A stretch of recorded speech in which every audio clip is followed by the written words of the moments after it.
Hello everyone, Fallen Chameleon here, and today we're going to go through a Forge at Master's level. I'm going to walk you through every pick, and I'm going to also try to pick fairly slowly, so you as a viewer are going to be able to, follow through, think it through on your own. So here we are, pick one, definitely between Fearless Yeti and Shadow Stalker. I like Fearless Yeti a lot more in draft, but in Gauntlet there's quite a few pesky 1 toughness units like Grenadin Drone taking Grenadin. I still think it's fairly close, but I go with Shadow Stalker, even though a double Shadow is not the best influence. But if we can get some Nightfall synergy, this is a potentially really powerful card, especially if we end up getting any kind of weapon.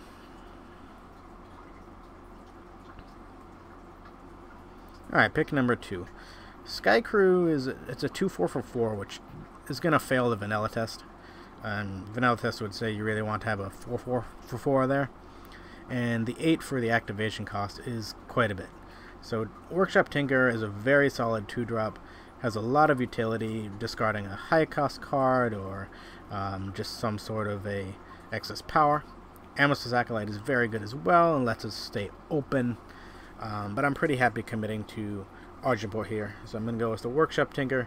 Argenport is a really nice faction as far as evasive threats and removal, and it's definitely one that I'm very happy playing in Forge.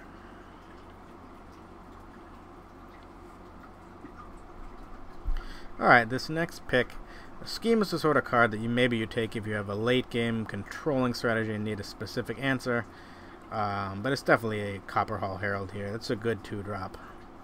And the after image, we don't always warp it at the right time, so it's not that great. Here we have, for pick 4, we have 3 really good cards. But the Valkyrie Denouncer is such an easy pick. That is very good 5-drop evasive threat. Here we really only have one choice. It's Dustcaller. Holdup is not really where we want to be in Gauntlet. Pick 6. Territorial Elf is a pretty decent 2-drop, but again, 1 toughness units, and we don't have any pump spells yet, so I go with Encouragement, which is decent enough. Here the pick is between Frontier Confessor and Vile Varmint. I think on balance, Confessor is better. However, with our Nightfall synergy, I'm looking to pick up a decent Nightfall unit for a Dustcaller, and Vile Varmint is, I would say, only slightly worse than Confessor, and that is the one we will be going with here.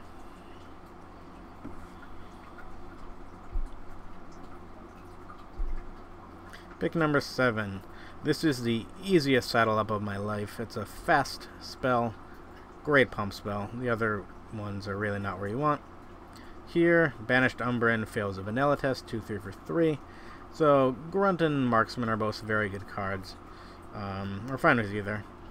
Marksman is fine as a 1 health unit because of the quick draw, and ultimately I decided to go with Marksman just because it applies good pressure early, as well as having a nice, being a nice power sink later to give us an ultimate and potentially be relevant in the late game. But Minotaur Grunt is a better blocker. You really can't go wrong with either one.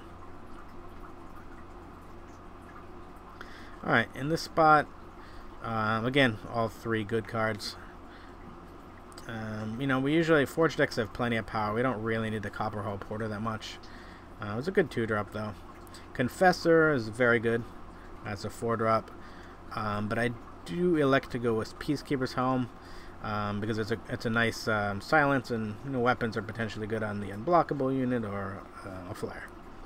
Here the choice are between this Battlefield Scrounger, which is a good card, but Herald of Parliament is just such a great card with having an ultimate that can take over the game.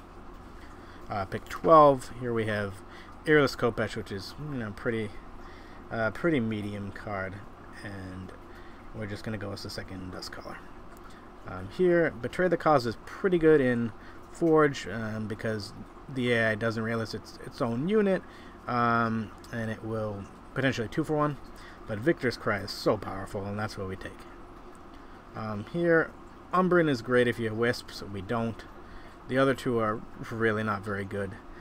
Since I do have the 1 Gunslinger, I'm going to go with Steady Marshal here. Again, I don't really want either of these, but, you know, we don't always get the best offerings.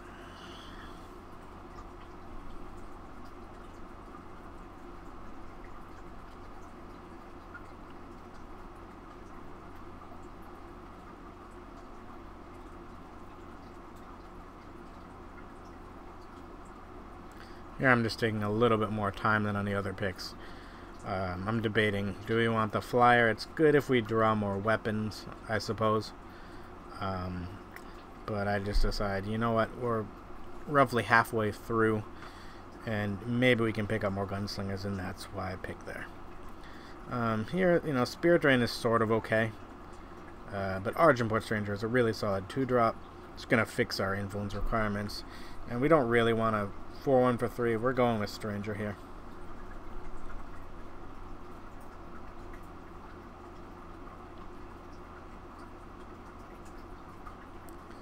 We are kind of light on removal, which is why I was even giving Spirit Drain some consideration. But, you know, we don't even have that many 2-drops already, so curve-wise, Stranger is definitely good, and that's where we pick it. Here, Spite Feeder is not very good. 1-1 flying for 1 is not where you want to be. Want a poster if we had a bunch of removal, sure, but we're just going to cut ties with that pick. And here it's between another cut ties, which can be a little clunky, a solid flyer, and an Nemesis Acolyte. We are going to pick the flyer. I value evasion very highly. This pick is between Guard Dog, which is a good 3-drop, but we're pretty heavy on 3s already, and Valkyrie Arcanist, which is quite a solid flying unit, and as you see I scroll through, curve-wise, that's the pick. Here, Umbran Coaxer is a decent blocker. It can buy you some life, but Saddle Up is a premium trick. Gauntlet, in Forge rather, any kind of combat trick, and Gauntlet as well, but combat tricks are great against the AI. Here, Bright Mist Paladin would be the pick if we were short on 3-drops.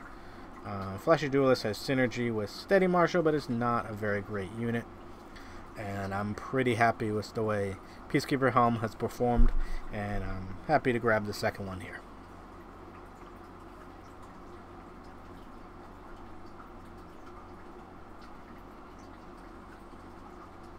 Again, I like to just kind of scroll through every once in a while, see how my curve is shaping up, because that is going to be one of the most important factors in picks, not just simply raw power level. Bright Mist Paladin is the sort of card that also gets a lot of value as weapons. We really don't have all that many. Here, you know, Linger Influence is fine, but Forge tricks have plenty of power. Strength in Many is a great combat trick. We pick that pretty easily. Here, again, none of these cards are particularly good, but we're short on 4-drops. We're going to pick Back Alley Bouncer. If we had a bunch of gunslingers, we'd probably go with Steady Marshal. If we had Wisps, obviously, we'd go with Umbran. But the 4-3 for 4 is, you know, it's serviceable. Here, Sharpened Reflex is a pretty decent trick. But, you know, we've got a few tricks already. We don't have very many 4-drops. Graceful Calligrapher, she's a really nice 4-drop. That's what we're going to go with. Here, the obvious pick is either Flight Lieutenant or Direwood Prowler. But if you notice, particularly our top end, a lot of those already have flying, so we don't get the most value. Plus 7 is a lot harder to play than 6. And Direwood Prowler is a really nice way to go and eat one of the earlier units that's no longer relevant late game and convert it into hopefully 2 usable cards. So that will be our pick. Again, just scrolling through, looking at our curve. Alright, last pick, Order of Spire is so-so. Curix is really good, especially with the Nightfall synergy. Deadly is great, blockers against the AI. But Sheriff Marley passes the vanilla test, has an Aegis on top of it, has the potential for a silence, as well as giving us, you know, repeatable chump blockers. So that's the draft portion. Into the games. Here's the gameplay. For the first game, my iPad didn't record it for some reason. You didn't miss much. We were just stuck on 2, mulliganed into another 2-power hand, AI just curved out. We didn't have a single decision. Lost that one. Here's game 2. Yeah, this is a pretty decent opening hand. It's not great, but it's a reasonable amount of power, and we have a strong 2-drop that can filter out an unwanted card. Workshop Tinker. We already have the 1 loss, and I really do not want to risk an 0-2 drop as Power Screw as well, so this is a keep.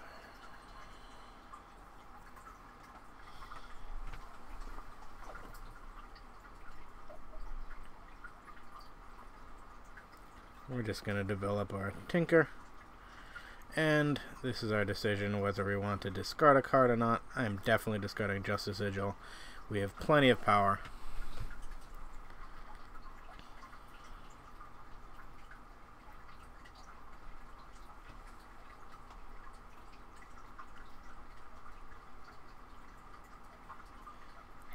Play the power. Fire off Tinker. Now here's a spot where if I had a full board, I would definitely be keeping this combat trick, but I'm just going to scout it to the bottom. I really want to find a unit here to start getting ahead on board, or getting further ahead on board.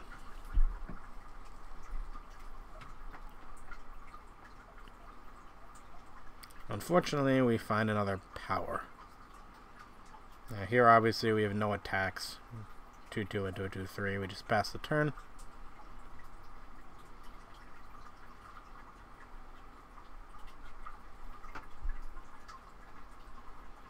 Finally we get a unit, power, play the unit. Yeah, we're just going to pass the turn.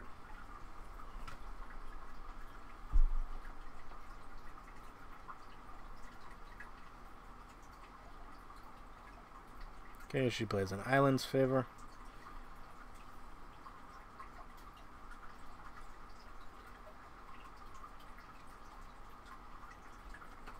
And this is where that Direwood Beast Caller is really going to shine. It's going to be able to get rid of our 1-2, which is doing nothing on this board, and it's going to draw us into 2 fresh cards. And now we are pretty far ahead. Obviously, we attacked with our 5-4 this turn. AI doesn't have any good blocks, so just going to chump. And here we go. Yeah, Ice Sprites our 5-5. And here's where we have a bit of a tricky decision. I'm going to attack as a 5-4, and I'm going to see how the AI blocks. AI decides to double block and then play a Flash Freeze, which is kind of a weird line to take. But had the AI chosen to just go through with the attack, I had a saddle up there and I would have just killed both units. Here maybe it was questionable running out the Sheriff Marley, as it's a chance, if I can trigger the Tribute, to just silence that Ice Sprite and get our 5-5 back. But I decided to run out the 4-4 anyway. It's a decent power sink and generator of chump blockers, and it just sort of lets us keep control of the board against that 3-4. Yeah, it plays out the 5-6, however, and here you see we are again taking advantage of the fact that AI doesn't play around the combat tricks, and we've just killed its biggest unit. And now we are considering, do we develop a 4-drop or do we make a chump blocker, cost 3, and play the 1-1 Aegis. I go with the 4-3 because I'm looking to try to force that 3-4 off the board, and the 4-3 does a good job at that if the AI were to take the block.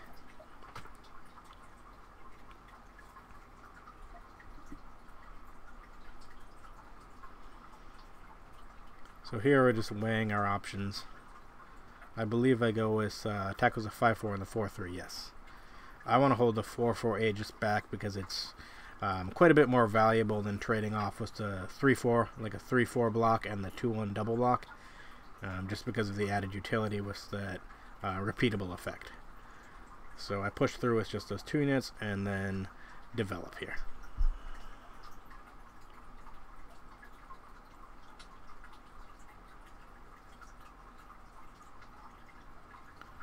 Alright, we draw cut ties, but we have encouragement on top with warp.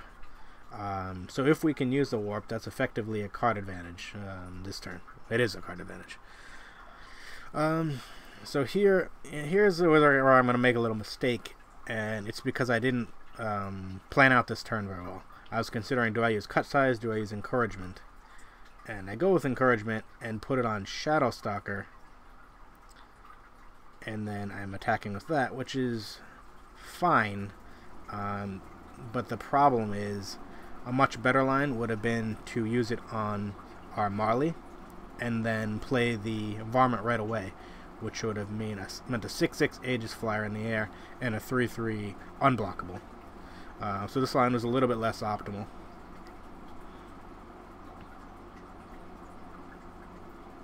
You see, now I remember I'm playing the Varmint. And if I'd done that first, and then warped, obviously I get the better line. Still, AI is pretty far behind here, especially with we having a removal and a silence. And here we just are going to play the Peacekeeper's Helm, silencing and stunning the Ice Sprite, and then we're just going to get in. And we should have lethal.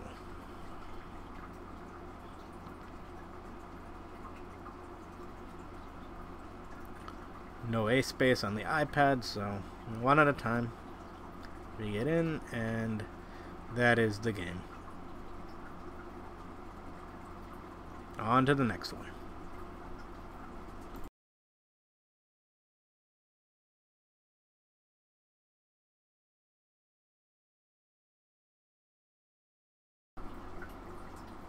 Alright, here's game 3.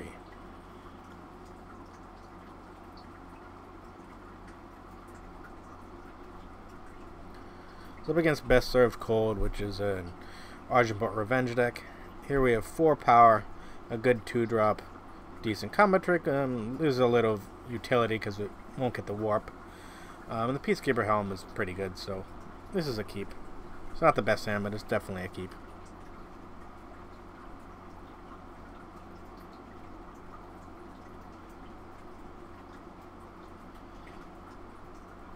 AI plays an Argenport Stranger. We follow suit, pass the turn.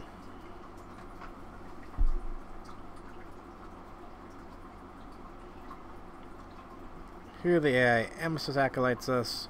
Now we have a 1/1. We're just going to let the damage through. There's no reason to chump block for stopping 2 damage. I'm going to hold back the attack here. And offer up a trade if he does decide to attack with, if the AI rather does decide to attack with the 2/1.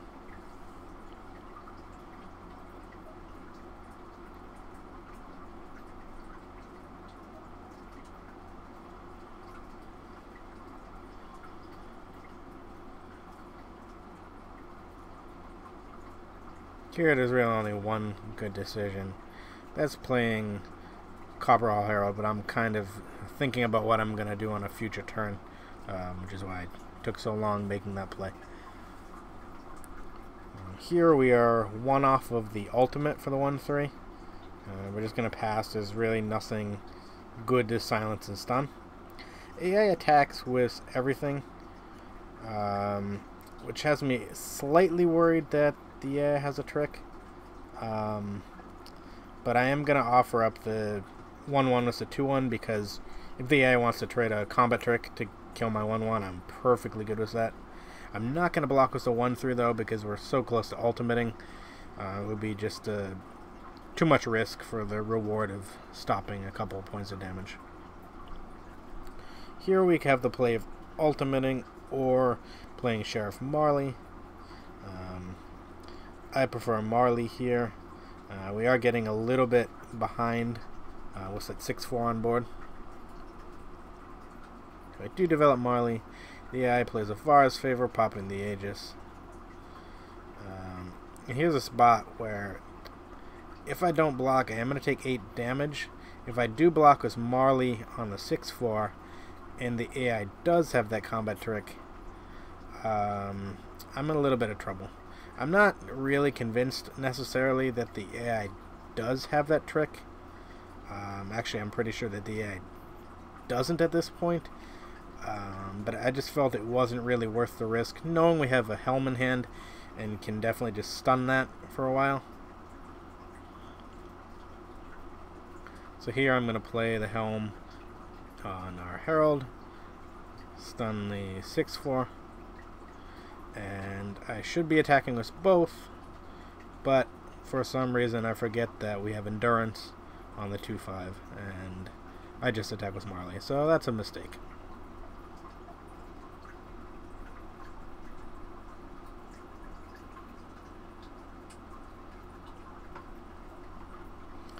Notice also the AI did not play its combat spell, so if the AI had a pump spell, it would have used it on the 1-2 and blocked our 4-4.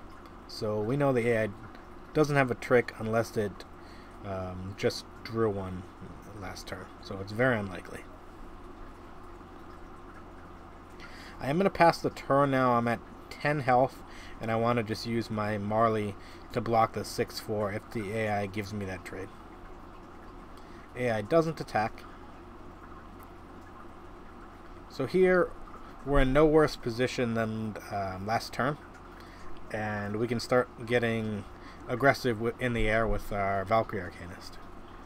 I'm going to ultimate, getting a nice 4-7 blocker, which is going to just anchor down the ground unless the AI ever draws a removal or a trick, and we're happy to just get in with the 3-3, try to close that health total gap.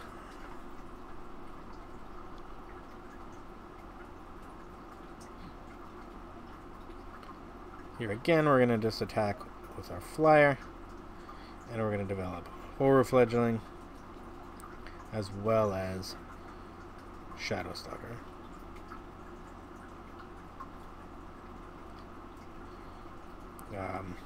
Or actually, rather, we're going to do the Marley. That's right. I prefer activating Marley, playing the 1-1, and it's actually because the 3-3 doesn't really do much on a board against a 6-4, and I'd rather just make the chump blocker and have the card in hand. So yeah, actually, the line I took this time was better than just throwing out the Shadow Stalker. Here, I'm just going to get in with everything. Attacking with the 4-7 was completely unnecessary. If you do basic combat math in the air, you will see that this is lethal. I almost make the mistake of just blowing out the double block, but then I realize, yep, lethal. Good game, AI.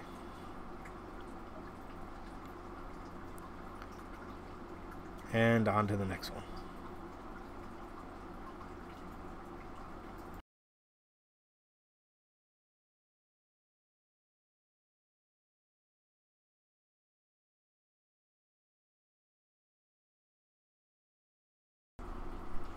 Time for our 4th game.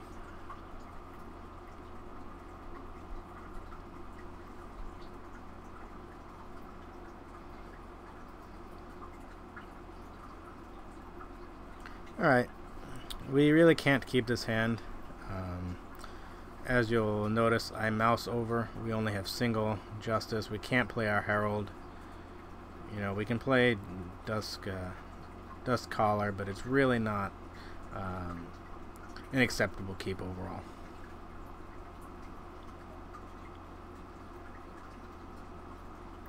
We do get to have a 2-drop, which is really great. And that is a really lucky draw. A Steady Marshal, because now we can go Marshal into a 2-drop Gunslinger. And that's basically the perfect start we could have asked for.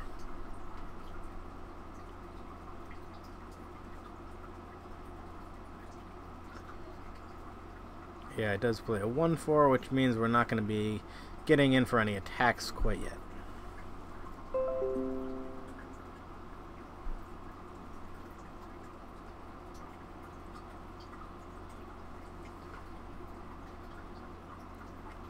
Right here again, we have no attacks. We're just going to develop best caller.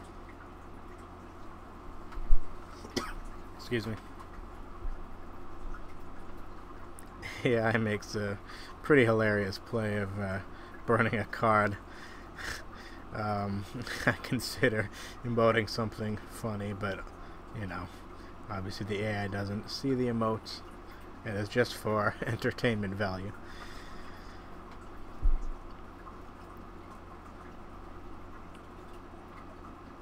Here we do have the option of attacking with really any unit and playing combat trick. It doesn't really make sense to attack with the 1-2 because we're going to just get blocked by the 2-2 and waste a trick killing a 2-2. So I elect to go with the 3-2. Also, the 2-1 quick draw would have been blocked by the 1-4. So again, the 3-2 is the one that forces the AI to take a double block. And then we play a saddle up, and we've managed to really simplify this board, and now we are able to get in with multiple units. Just going to attack with our quick draw unit and our 3-2. Yeah, I'm just going to allow the trade to happen. It's not really worth trading a trick, but I'm happy to just get that off the board, get the blocker off the board, and also we're going to be ultimating our quick draw. We're going to have a 4-3 quick draw next turn. Here, ultimating is really the best choice. We have unblockable still, so we're going to hold on to our Nightfall card for probably next turn to keep the unblockable going. AI does not chump block, and goes to 17. AI plays a nice premium life gain card there, so we're pretty happy about that. That's one of those spots, if you're newer, gaining life, has its place, but using a full card to gain that life is, not favorable to be doing. Card advantage is generally more important than gaining health. Exceptions being when you're in burn damage range, but here we're very happy about that.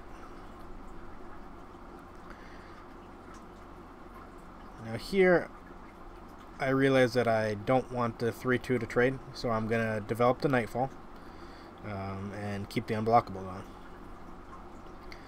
on. Notice that the Valkyrie Aspirant is going to ultimate next turn, most likely, but that is completely fine. We have a Cut Ties in hand, and we are going to gain not only some tempo by just spending 6 power to kill the AI's unit that cost the AI 8, but we're also going to be able to smash in for quite a bit of damage. Now, the other option would be to just develop the Valkyrie Denouncer here and attack with only our 3-3 unblockable, and most likely our 1-1 deadly as well. AI is not going to take that block, and our health total is such that we don't care about the 5 on the crackback, and if the AI did attack, it will be taking so much damage, so it's not going to happen. But I decide, with the AI at 14, it's just better to do the removal spell and get in. AI's at 6. This game is pretty much over. Now we have a lot of ways to get lethal. I just go with the Helm, Silence, get in, and that is the game. On to the next one.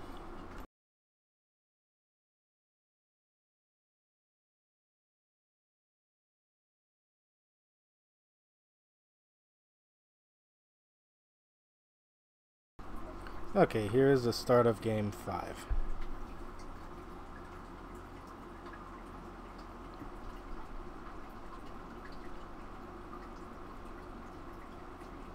Alright, we're up against the Great Armory, which, as you may have guessed, is going to be a deck with some removal, relic weapons. Hopefully, I don't have the list, but hopefully we don't have Harsh Rule again in this deck. It will be pretty brutal. We get pretty much the best hand we could ask for and the best draw. We're going to have a perfect curve out, 1-2, and possibly running out the Herald. depending on what reads we can sort of get as far as what kind of removal the AI might have. So here, obviously, we just curve out, get in for 2, pass the turn.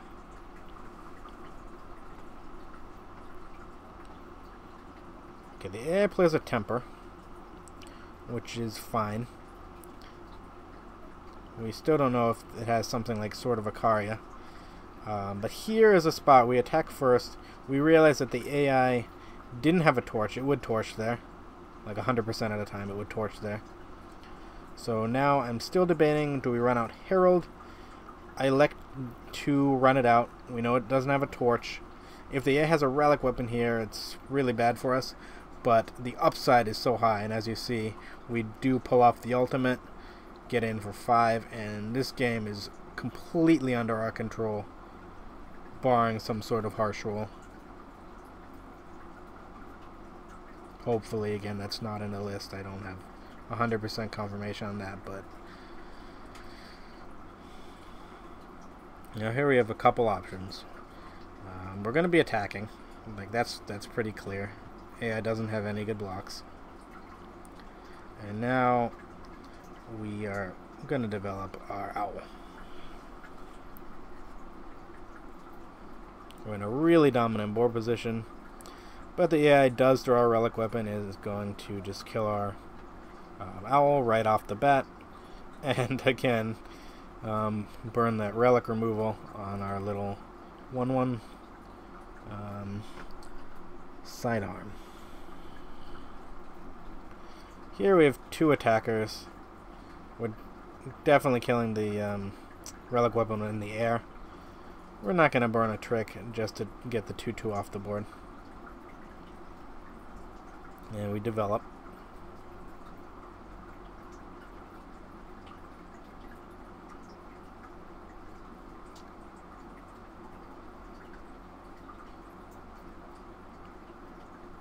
Here's a spot where the AI is really low on health. If you notice, we have enough power to stun with the helm, which is what we're going to do. Put it on the flyer. Stun the Tinker Apprentice, and get in. And then I'm looking at the health total of the AI, and I realize we can put the AI on a pretty heavy clock, and we're just going to run out the strength of many to push damage. AI goes to 7. We're in a really great spot. AI has no plays at all. We have lethal on board, or almost lethal on board. We have 2 combat tricks. I just feel like playing them both. And that is going to be the game. Alright, on to the next one.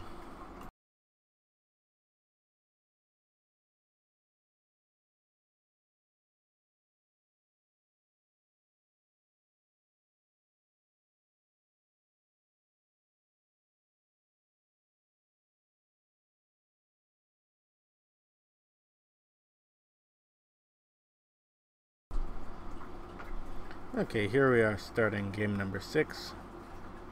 See an opening hand, clear mulligan, we have no plays, 2 power hand. Mulligan into not the greatest hand, but you know, we have a 1-drop and 2-drop.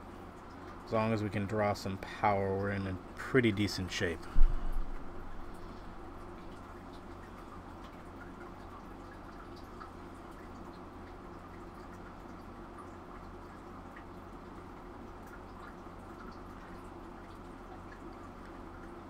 AI plays Nocturnal Creeper.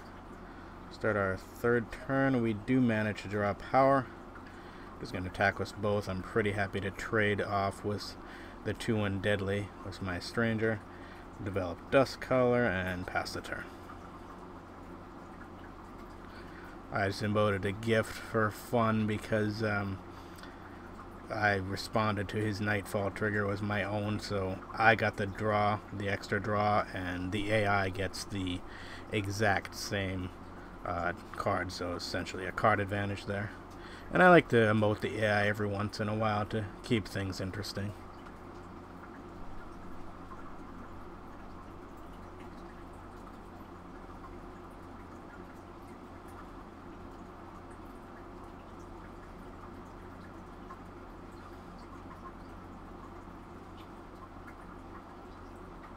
Alright, AI plays a cup bearer, and we're going to think through our next play. Here we have a couple options. We could play the Peacekeeper's Helm, and fire off the Rebuke, and try to push a little bit of a tempo advantage. But I think overall here I prefer to just develop our flyer. You know, we can't really race right now if he decided to attack with a 2-4, but you know, it's not a particularly good attack for him, and a 3-3 flyer is, you know, it's quite a good card to develop and be able to push an advantage at some point.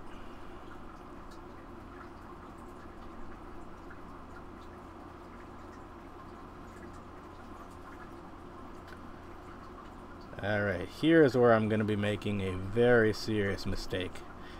I'll let you decide if I just got, you know, very distracted, or if I decided to make this play to make the game a little more interesting. But yes, this is going to be pretty much the worst punt of all time.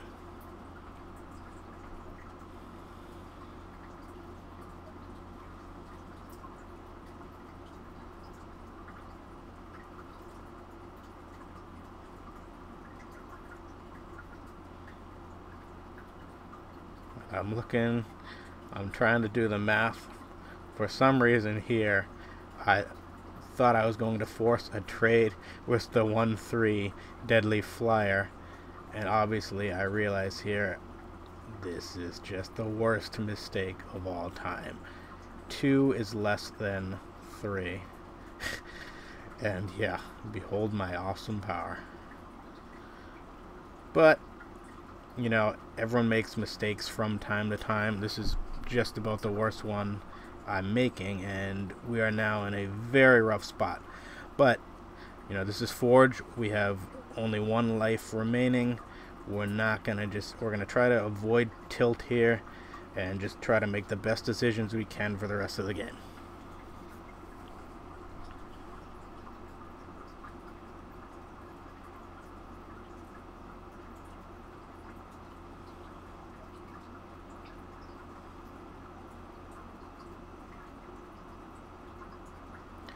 I decided again to develop the Nightfall unit because the Extinguish made it night.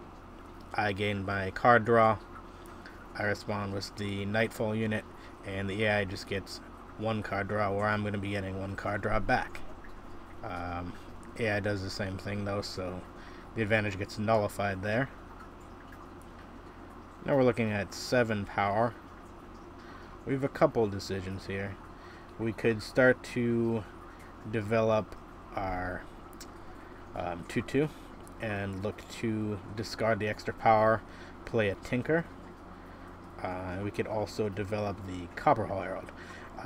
But we're going to go with the Valkyrie Arcanist because those 2 small units really don't affect the board state. They're not going to be able to do anything really important on the ground, and we want to really start contesting the air.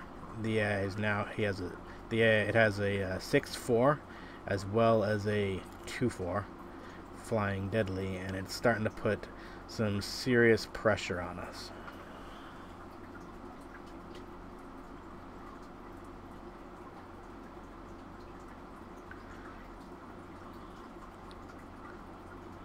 So here I have a couple options on how to block. I could have double blocked on the 2-4, but I would rather just trade off my deadly and get rid of the AI's deadly, and then just bounce the 3-3 off of the 2-4.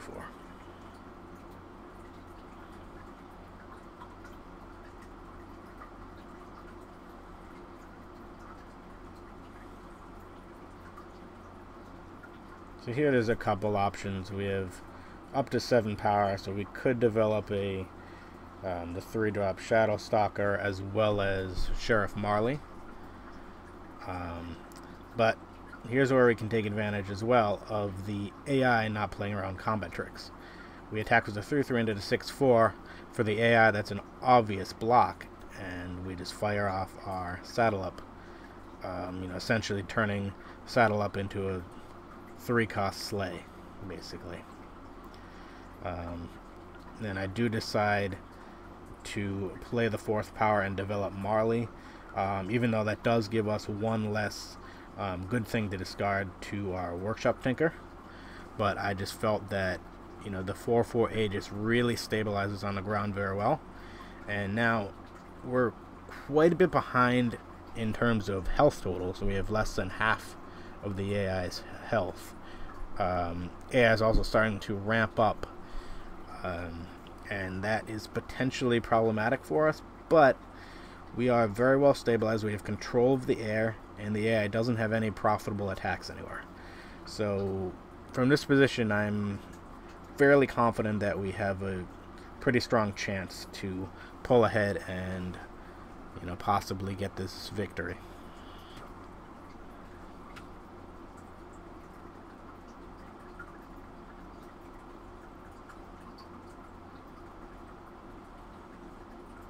Here we're just weighing our options.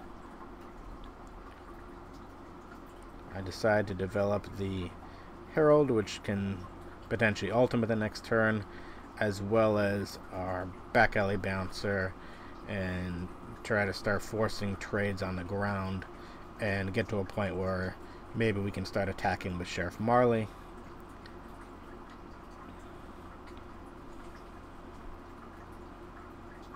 Dire Beast Caller is a pretty good draw. We don't have any units that we're particularly thrilled to sacrifice at the moment, given that the Herald has an ultimate that's available. Here I decide to trade with the 2/4 lifesteal, which is just going to be a more consistent possible source of life gain, which we just want to get rid of. I developed the Workshop Tinker and discarding the extra power, scouting another one to the bottom, and now all of a sudden that Workshop Tinker, that value has been used already, and we're going to have a much better target for Dire Beast Caller.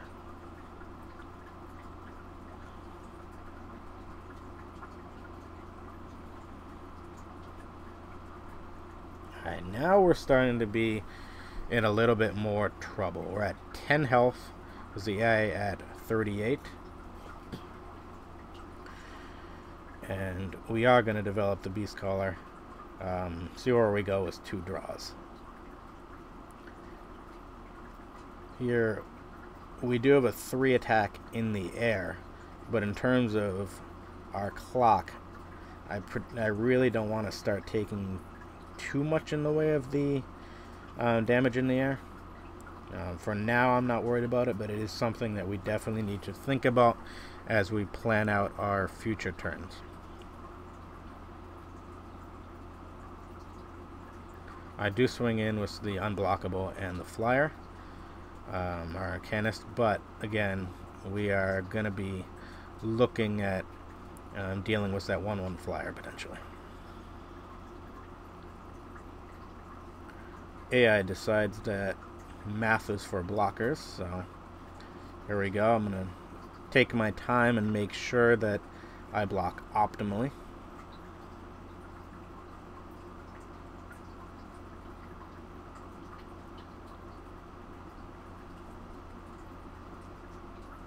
If you notice here, this is not the correct way to block, and as I step through it, I realize that. And I'm going to take the 5/5, block the 4/4, happily trade off the 4/4 with the 5/2, and now instead of trading 5/2 for 5/5 and 4/4 for 4/4, I have the Dire Beast Caller that's going to survive, and we just get the trade, bounce some of the damage. But we're in a better board position now, but we are at 4 health to 40 against a life gain deck that's also capable of pressuring our life total with more Nightfall cards. So this is definitely a close spot right now. And that Mask of Torment is getting very close to ultimating. So here, there's a couple lines I'm looking at. And most of them are going to involve playing the Helm with the Rebuke. and there are only two targets here. It's either the flyer or his 3/4, which is going to be gaining 4 health every time there's night. Now, we don't want gaining health here, but at the same time, I'm able to gum up the ground pretty well with my current board, and I'd rather just clear out that flyer, which all of a sudden a 1/1 flyer is a very real clock when we're at 4. So I am silencing and stunning the 1/1 and pushing in 8 damage. Developing Dust Color, which is, as we say, we know it's going to give the AI the 4 health right there. But I believe that letting the AI gain its 4 health is definitely a better line than allowing the 1/1 to live and not being able to try to desperately close out this game in the air with the 3/3 Arcanist.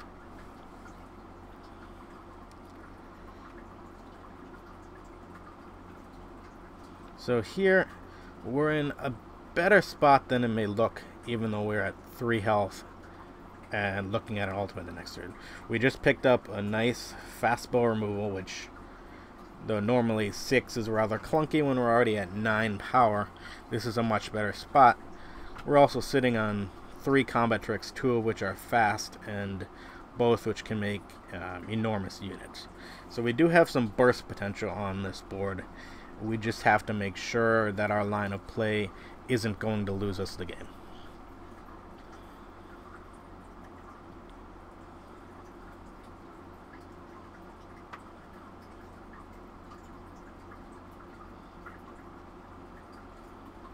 Here I'm kind of looking through attacks.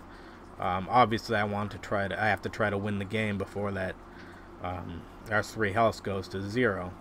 But I'm also looking at what happens on the crackback if the AI decides it should ace base, and then I realize that we really do not have any profitable attacks here. It's just going to lose us the game.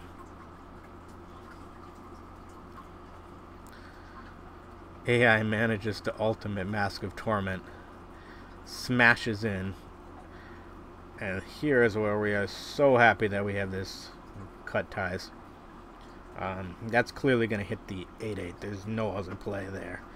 And we're going to go from there.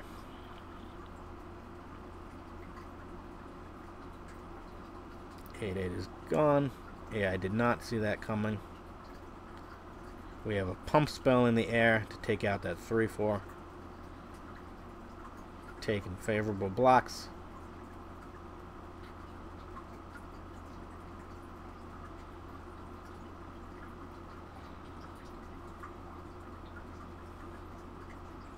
Strength of Many on the Arcanist.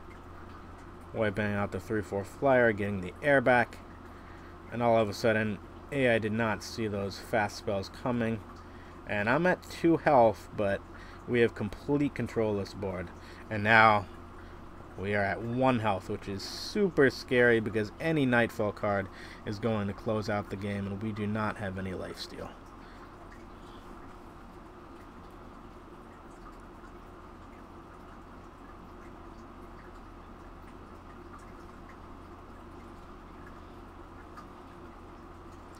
So this is a spot where very clearly we have to get extremely aggressive.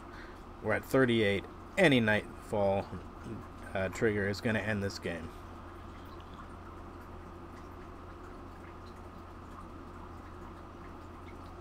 We have 2 units, 5-drop, 4-drop. We're just going to develop.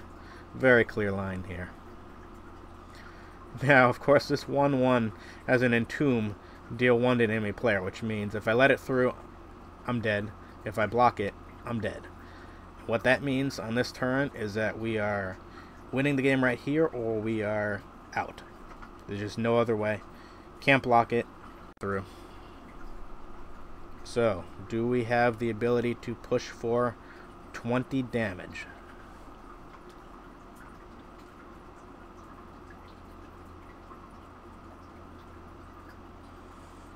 Here I'm just contemplating my existence.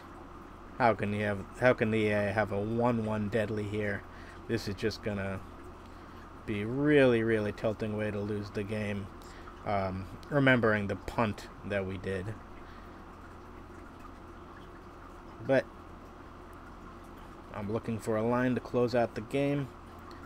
I decide to give flying to our biggest unit, just jam an A space. I didn't even work out the math here because there's really no other line. I look at what's unblocked and I'm just going to fire off both pump spells and hope that the math adds up, which obviously it does.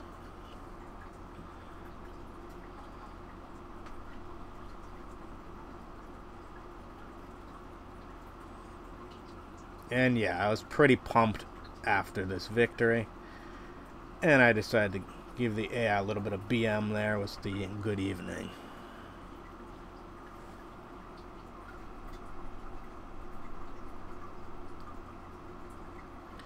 Right, on to the next game.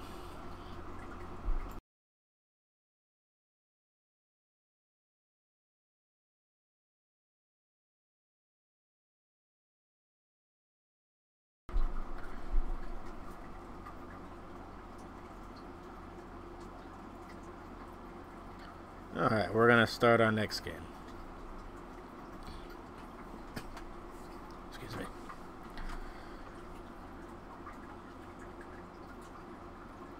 Alright, this is not a keepable hand. We have 4 power, which is fine, but we don't have the influence for our Shadow Stalker. We don't have a 2-drop. Our 4-drop is not really what we're looking for at this stage of the game. We hit the mulligan, and yeah, I'm basically saying, yeah, good game. We're screwed. 2 Shadow Sigils, completely unplayable. We really have no decisions here whatsoever.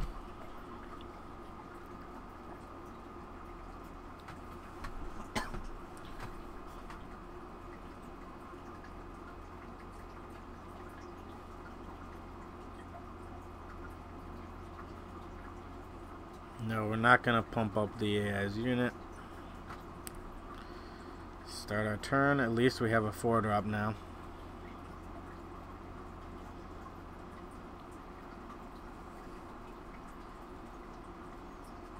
We're not going to take a 3-2 trade with our 4-3. That's not a winning line. And we're at 19 health. We have plenty of health to play with.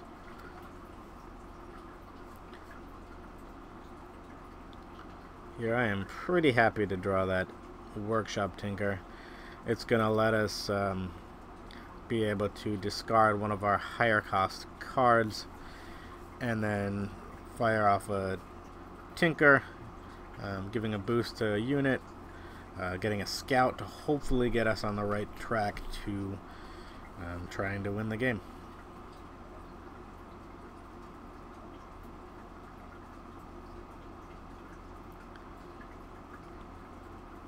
Here we have a couple of decisions. We could have discarded the Prowler or the Arcanist.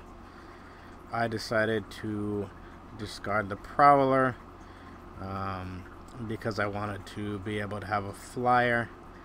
Specifically because this is Wings of the Valkyries.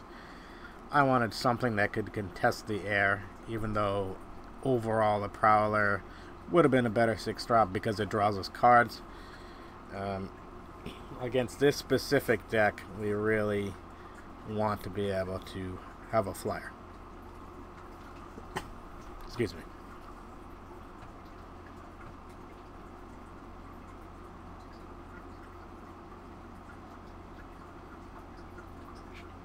Here we really only have one play, and that's either, well, we have 2 plays. We can either attack, fire off Saddle Up. We can plan to hold it back and saddle up, but there's really no reason to do that. I decide to attack, see how the AI responds. AI does not block. Then I'm going to fire off Rebuke here on the flyer.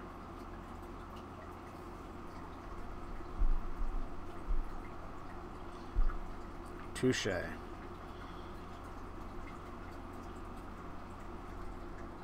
Yeah, we're behind on board. Our unit is stunned, but, you know, we still have 17 health. This is not the worst spot to be in.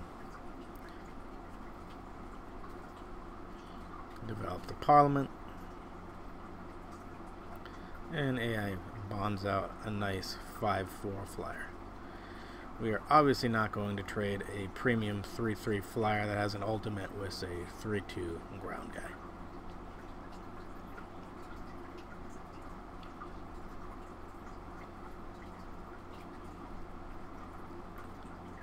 Here again, we have a chance we could either ultimate, or we could take advantage of the fact that the AI is going to snap block with the 5/4, but I elect to ultimate, and I do that because we're at a high enough health total that I'm willing to go to 9 health on the crackback, and I want to just make sure I get off that ultimate just in case the AI draws some sort of silence effect. Obviously, if I had attacked, I could have saddled up and AI would have taken a block and I would have killed it, but I prefer to just generate that card advantage, get the flyer. Now here, obviously, I'm not playing anything, which should tell you I'm planning to block and use a trick.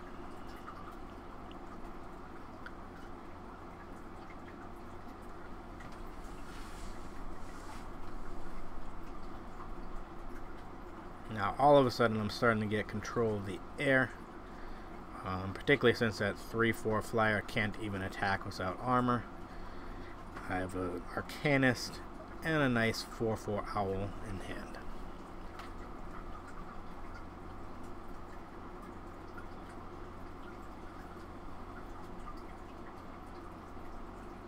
Here's a couple options. We could play the Arcanist, or we could play the power, the owl, and plan to attack and use our saddle up.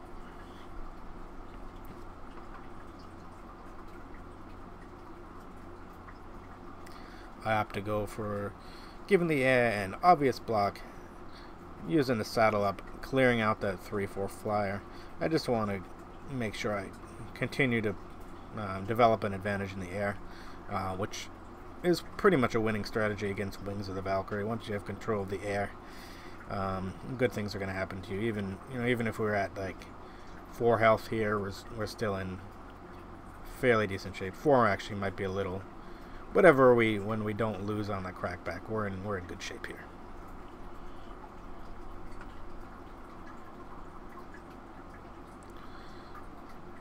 Yeah, we're just pushing in for damage. AI can keep bouncing off one of the 3/3s, but it doesn't matter. We're pushing 7. AI develops a 4/3 flyer.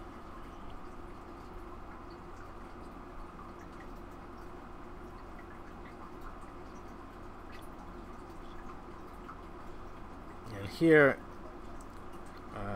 you notice that our health is getting low, but so is the AI's. And we can just start going on the offensive, continue to go on the offensive in the air. I'm just going to attack with every single flying unit. AI is going to take a reasonable block on the 4/4, balance one of the 3/3s, and go to 2, gaining 4 armor back.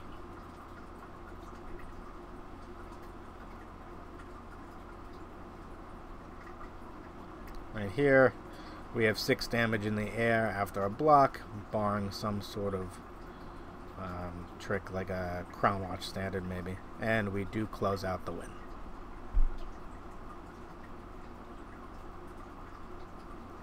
Alright, that's the end of this game.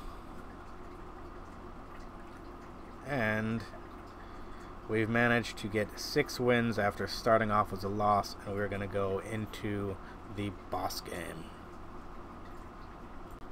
Alright, here we go. Time for the boss.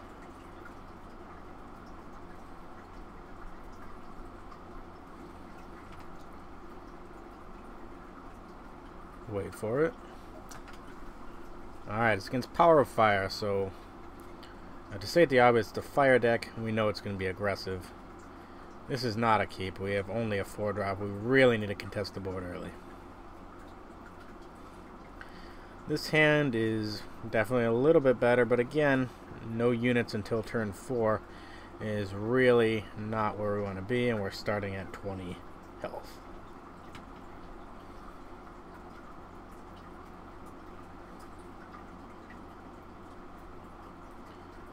Play a power.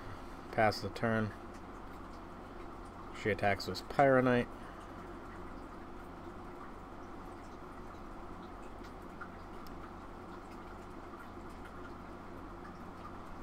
Continue to get smashed by its Pyronite. Play another power. Pass the turn.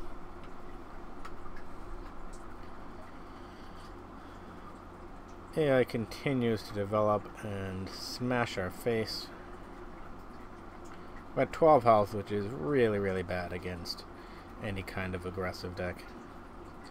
Finally get to develop a unit, but again here, she is just going to have to block the Pyronite. Obviously we're going to block Pyronite because we have to soak up the 4 damage, and it's a better unit than the 4-1. But we go to 6. AI has lethal on board. We do the only play we can, and if there's any kind of removal, we are done. This is just a really unfortunate way to bring an end to the run. You know, Eternal's a pretty high variance game, and well, we couldn't get it done this time. You know, we mulliganed a bad hand into another bad hand. But all in all, that was a pretty good forge. We got 6 wins, starting out bad, and yep, that's the end of the video. Hope you enjoyed watching.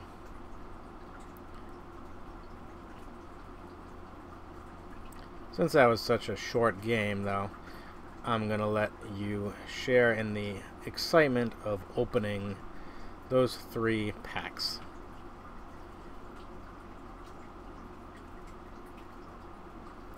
Dusk Road pack. We got a Commando, which would be awesome if I didn't already have 4.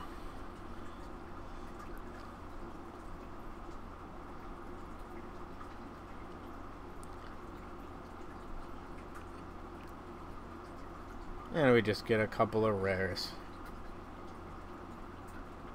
Alright, that'll do it.